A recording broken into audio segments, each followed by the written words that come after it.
आज आपण घड्याळ बनवायला शिकू. घड्याळ बनवताना आपण त्याच्याशी रिलेटेड टर्म्स कशा वापरायच्या, घड्याळ टायमिंग कसं सांगायचं इंग्लिशमध्ये, ते सगळं बघू. घड्याळ बनवताना मी घेतलेला आहे एक साधा पुठ्ठा, एका प्लेटने सर्कल काढून घेतलं. दोन लाकडी स्पून्स घेतले आहेत. त्याला एकाला मिनिट हँड केलं, एकाला आर हँड केलं आहे. पेपर क्लिप घेतली आहे सेंटरला फिक्स करायला, आणि कलर्सनी सगळे नंबर्स लिहून घेतले आहेत. कलर्सनी थोडंसं डिस्टिंग्विश करायला. मिनिट हँड आर हँड वेगळा दिसेल त्याच्याकरता म्हणून कलर्स पण दिलेले आहेत. आता तुम्ही बघाल तर मेन 4 जे नंबर्स असतात आपले 12, 3, 6 आणि 9, त्याला पण मी एक पोस्टिट सर्कल लावलेला आहे. तर आपण नंबर्स वापरून घड्याळावरचे टायमिंग्स कसं सांगायचं हे बघू. तर आता आपण सपोज सुरू केलं 6 वाजल्यापासून, तर आर हँड 6वरती आहे, मिनिट हँड 12वरती आहे, तर 6 वाजलेले आहेत. आता आपल्याला जर फॉर एक्झाम्पल आपल्याला दाखवायचं असेल 4:30, तर 4वरती आर हँड केला आहे, मिनिट हँड मी घेतला आहे 6वरती. 4:30 झाले, तर 4:30. पण आता इंग्लिशमध्ये सांगताना आपण काय म्हणतो, इथं काय लिहिलं आहे 6ला हाफ पास्ट. हाफ पास्ट किती, तर हाफ पास्ट 4. तसंच सिमिलरली आपल्याला 4:15 वाजलेले आहेत, तर 4:15ला आपण इंग्लिशमध्ये काय सांगतो, तर क्वार्टर पास्ट. क्वार्टर पास्ट किती, तर क्वार्टर पास्ट 4. तसंच सिमिलरली आपण जेव्हा 3वरनं 6वरनं 9वरती जातो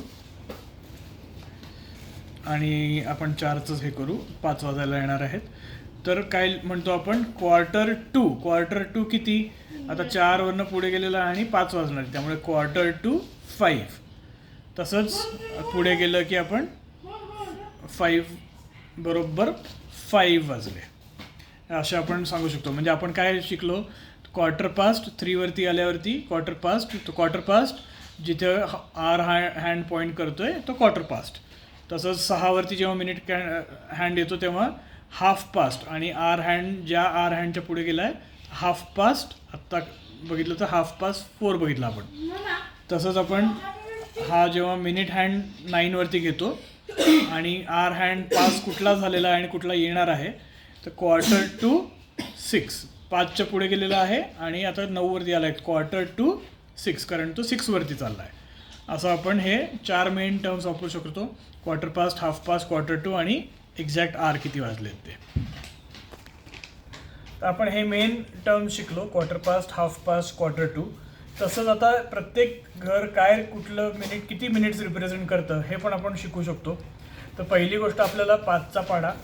5चा पाढा आपण पाठ करता करता आपण मी इथे चिट्स बनवलेल्या आहेत 5च्या पाढ्याच्या. बेसिकली 5, पहिल्या घराला 5, 1 टाइम्स 5 इज 5, 2 टाइम्स 5 इज 10. प्रत्येक घर 5 मिनिट्स रिप्रेझेंट करतो. 1 टाइम्स 5 इज 5, 2 टाइम्स 5 इज 10. आता आपण घड्याळ सपोज बघताना 6 वाजले होते आणि 6वरनं 1वरती आला मिनिट हँड, तर 6 वाजून 5 मिनटं. 6वरनं मिनिट हँड 1वरनं 2वरती आला, तर 6 वाजून 10 मिनिट्स. 6 वाजून 10 मिनिट्स. आता परत आपण शिकलो तसं 3वरती आला, तर क्वार्टर पास्ट किती, तर 6, कारण 6वरती आर हँड आहे, क्वार्टर पास्ट 6. तसंच आपण इथं म्हणू शकतो 15 मिनिट्स. 6 वाजून 15 मिनिट्स. 6 वाजून 20 मिनिट्स. 6 वाजून 25. 6 वाजून 30 म्हणजेच हाफ पास्ट. 6 वाजून 35. 6 वाजून 40. 6 वाजून 45 किंवा क्वार्टर टू, कारण 6:45ला जेव्हा आपण पोचू तेव्हा आर हँड जस्ट 7च्या आधी असेल, 6 नंतर, त्यामुळे क्वार्टर टू 7 ज्याला सोडून गेला आहे त्याच्या पुढचा नंबर, क्वार्टर टू 7, 45. 6 वाजून 50 मिनिट्स. 6 वाजून 55, आणि नंतर तो पूर्ण जेव्हा 12वर पोचतो तेव्हा 7.